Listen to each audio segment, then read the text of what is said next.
പ്രിയപ്പെട്ട സുഹൃത്തുക്കളെ, അള്ളാഹുവിൻ്റെ അത്ഭുതകരമായ അനുഗ്രഹങ്ങളുടെയും പ്രാർത്ഥനയുടെ ശക്തിയുടെയും ചരിത്രമാണ് സക്കരിയ നബിയുടേത്. വാർദ്ധക്യത്തിൻ്റെ അങ്ങേയറ്റത്തെത്തിയ ഭാര്യ പ്രസവിക്കാൻ ഒട്ടും സാധ്യതയില്ലാതിരുന്ന ഒരു ഘട്ടത്തിൽ അള്ളാഹു അദ്ദേഹത്തിന് ഒരു കുഞ്ഞിനെ നൽകി അനുഗ്രഹിച്ചു.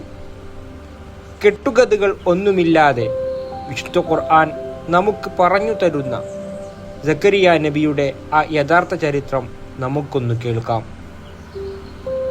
ആരായിരുന്നു സക്കരിയ നബി? ഇസ്രായേൽ സന്തതികളിലേക്ക് അള്ളാഹു നിയോഗിച്ച മഹാനായ പ്രവാചകനായിരുന്നു സക്കരിയ നബി അലൈഹിസ്സലാത്തു വസ്സലാം. ബൈത്തുൽ മുഖദ്ദസിൻ്റെ കാര്യസ്ഥനും അവിടുത്തെ പ്രധാന പുരോഹിതനുമായിരുന്നു അദ്ദേഹം. സ്വന്തം കൈകൊണ്ട് അധ്വാനിച്ച് ആശാരിപ്പണി ചെയ്താണ് അദ്ദേഹം ജീവിച്ചിരുന്നത് എന്ന് പ്രവാചകൻ മുഹമ്മദ് നബി മുസ്തഫ സ്വല്ലല്ലാഹു അലൈഹി വസല്ലം പഠിപ്പിച്ചിട്ടുണ്ട്. അദ്ദേഹം ജനങ്ങളെ സന്മാർഗത്തിലേക്ക് നയിച്ചു. എന്നാൽ പ്രായം ഒരുപാടായിട്ടും അദ്ദേഹത്തിനൊരു കുഞ്ഞില്ലായിരുന്നു. അദ്ദേഹത്തിൻ്റെ ഭാര്യ വന്യയുമായിരുന്നു. സക്കരിയ നബിയുടെ ജീവിതത്തിലെ പ്രധാനപ്പെട്ട ഒരു വഴിത്തിരിവ് വരുന്നത് മറിയം ബീവിയുടെ ജനനത്തോടെയാണ്. മറിയത്തിൻ്റെ സംരക്ഷണ ചുമതല സക്കരിയ നബിക്കായിരുന്നു. പള്ളിയിലെ ഒരു പ്രത്യേക മുറിയിലാണ് മറിയം കഴിഞ്ഞിരുന്നത്. അവിടെ സക്കരിയ നബി ഒരു അത്ഭുതം കണ്ടു.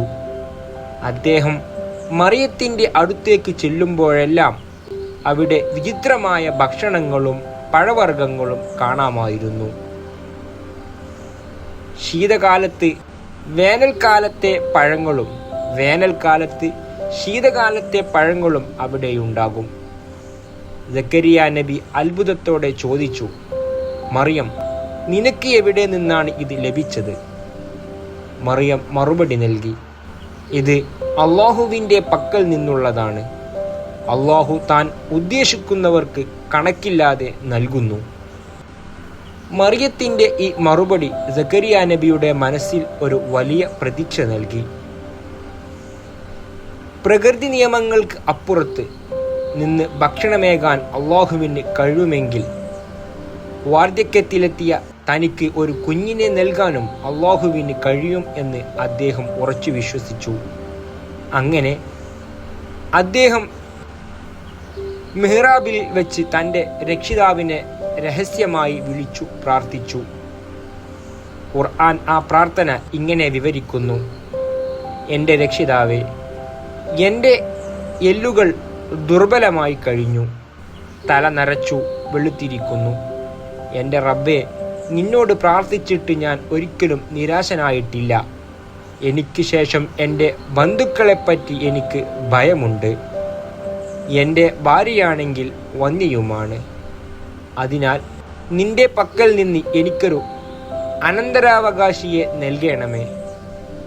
അദ്ദേഹം ആഗ്രഹിച്ചത് കേവലം സ്വത്ത് അനുഭവിക്കാനുള്ള ഒരു മകനെയല്ല, മറിച്ച് തനിക്ക് ശേഷം അള്ളാഹുവിൻ്റെ ദീൻ ജനങ്ങളിലേക്ക് എത്തിക്കാൻ യോഗ്യനായ ഒരു പ്രവാചകനെയായിരുന്നു.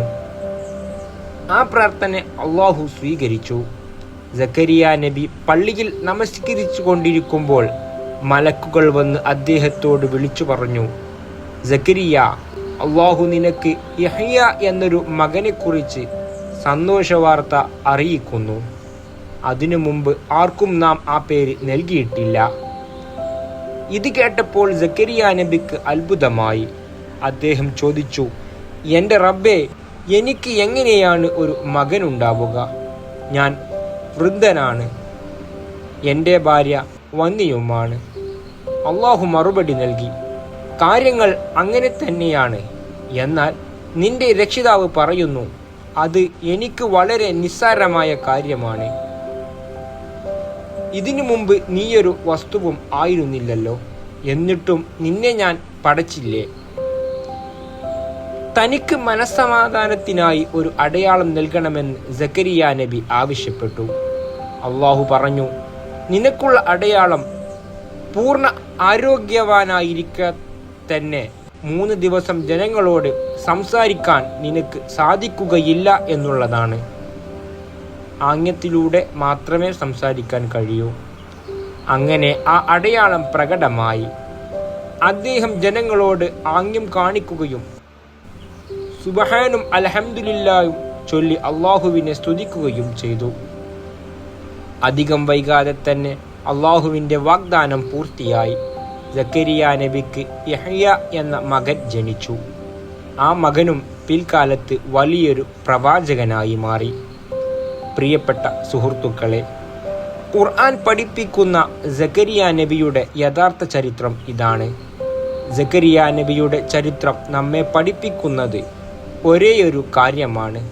നമ്മുടെ സാഹചര്യങ്ങൾ എത്ര പ്രതികൂലമാണെങ്കിലും, മെഡിക്കൽ ലോകം അസാധ്യമെന്ന് വിധിയെഴുതിയാലും അള്ളാഹുവിൽ പ്രതീക്ഷയർപ്പിച്ച് പ്രാർത്ഥിച്ചാൽ അള്ളാഹു അതിന് ഉത്തരം നൽകും. ഈ ചരിത്രം നിങ്ങൾക്ക് ഇഷ്ടമായെങ്കിൽ വീഡിയോ ലൈക്ക് ചെയ്യാനും മറ്റുള്ളവരിലേക്ക് ഷെയർ ചെയ്യാനും മറക്കരുത്.